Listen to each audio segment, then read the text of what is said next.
Direktur Rumah Sakit Indonesia di Gaza, Dr. Marwan Al-Sultan tewas bersama keluarganya dalam serangan Israel. Korban meninggal bersama istri, anak perempuan, serta menantu laki-lakinya.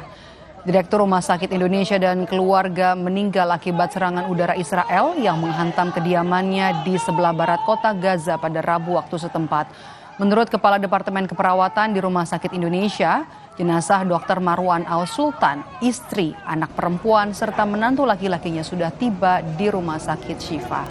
Direktur Rumah Sakit Indonesia Marwan Al-Sultan dikenal sebagai sosok yang berdedikasi tinggi dalam pelayanan kesehatan bagi masyarakat Gaza, khususnya selama masa-masa krisis kemanusiaan yang berkepanjangan.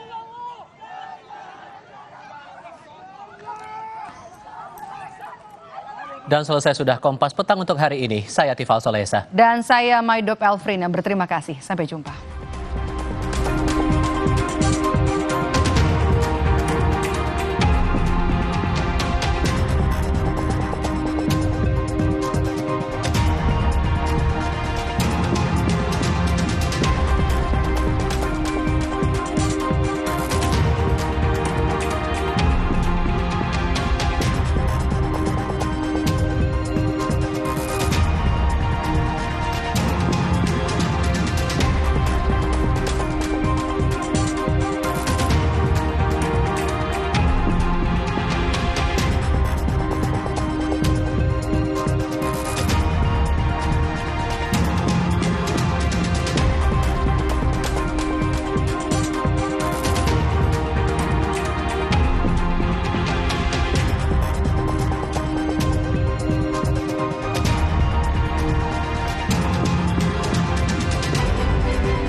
Terima kasih. Anda telah